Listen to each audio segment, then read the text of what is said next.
Hey everyone, and welcome. Today, we're jumping into a question that affects pretty much everyone, whether you're in a classroom or a boardroom. How do we actually learn? We're going to dig into some fascinating science that really challenges a lot of the common wisdom about how to make new information stick. So let's just start with a huge question. I bet most of us have been told at some point that you're a visual learner or maybe an auditory learner. It's a nice, simple idea, isn't it? It gives us a neat little box to put ourselves in. But here's the thing. What if that whole framework isn't just a little bit off, but is actually holding us back from learning as well as we could be? Get a load of this number. A whopping 93% of teachers believe in this idea of learning styles. But, and this is a big but, decades of cognitive science have found pretty much zero evidence to back it up. So you've got this massive gap between what we think works and what the science says actually does. And that's exactly the gap we're going to explore today. All right, here's our game plan. First, we'll tackle the main issue, the difference between so-called styles and actual strategies. Then, we'll look at why this learning styles myth is just so darn sticky. After that, we'll pivot to what the evidence says really works. And finally, we'll wrap up with what this means for you and how you can become a much more effective learner. Okay, let's dive right in. The real heart of the issue isn't about your learning style, which is usually just a preference for how you receive information. No, the key is the active strategies you use to engage with that information. And trust me, that one little distinction changes everything. So here's a concept you've got to know. Desirable difficulty. I know, it sounds like a total contradiction, right? Why on earth would we want learning to be harder? Well, the idea here, which is backed by a ton of research, is that when our brain has to struggle a bit to pull up or understand something, that extra effort is like a signal. It tells our brain, hey, this is important, and that leads to way stronger memories in the long run. Think of it like a workout for your brain. Desirable difficulty snaps you out of just passively reading or listening. It actually strengthens the pathways you use to recall information, helps you build a much deeper understanding, and basically creates a powerful defense against forgetting stuff later. You're not just downloading information, you're building mental muscle. And check out this chart. This is a perfect example. Blocked practice. That's cramming one topic until you think you've got it down. Interleaved practice is when you mix different topics together. Now, blocking feels way easier in the moment, but look at the long-term results. It's not even close. The desirable difficulty of mixing things up, forcing your brain to switch gears, more than doubles how much you actually remember. It's pretty incredible. So you're probably wondering, if these strategies are so much better, how did we all get so obsessed with the idea of learning styles in the first place?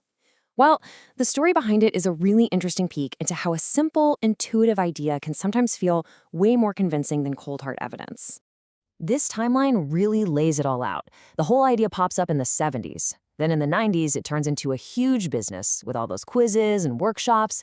And by the time scientists really started putting it to the test in the 2000s, the myth was already everywhere, in our schools, in our offices, and as you can see, we're still trying to shake it off today. This quote from Dr. Anya Sharma really nails it. She says, "The reason we love the idea of learning styles is because it feels good. It validates us.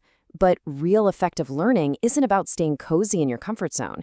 It's about knowing how and when to strategically challenge yourself." All right, so if learning styles aren't the answer, then what is? This is where we get to the really good stuff. We're moving on from debunking the myth and getting into the practical, evidence-based tools that actually work. The solution really rests on three powerful pillars. First, spaced repetition. Don't cram. Spread your studying out. Second, that interleaved practice we just talked about. Mix it up. And third, active recall. This one is huge. Close the book and force your brain to pull the information out of thin air. You see the pattern here, right? All three of these are about creating that desirable difficulty. This slide just puts it all side by side so clearly. The old way was all about finding your style, cramming for hours, and just passively rereading your notes. The new way? It's about using universal strategies, spacing things out, and constantly quizzing yourself. It's a huge shift from being a passive sponge to being an active builder of your own knowledge.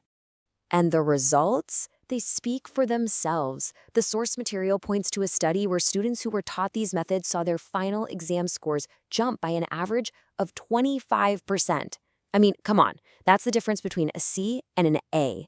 This isn't just some abstract theory. It makes a massive, real-world difference. Okay, so what do we do with all this information? How does this change how we study for a test, learn a new skill for work, or even just pick up a new hobby? Let's bring it home. So here are the big takeaways, the things you should absolutely remember. Number 1, stop worrying about your learning style. Focus on your strategies. Number 2, learn to love the struggle. When it feels a little hard, that's a good sign. That's when the magic is happening. 3, test yourself all the time. Don't just reread. And finally, mix it up. Don't get stuck in a rut studying just one thing. And this isn't just for students. The ripple effects are enormous. We're talking about rethinking how we design school programs, how companies train their employees to be more effective, and for us as individuals, how we can learn anything, a new language, an instrument, you name it, faster and better.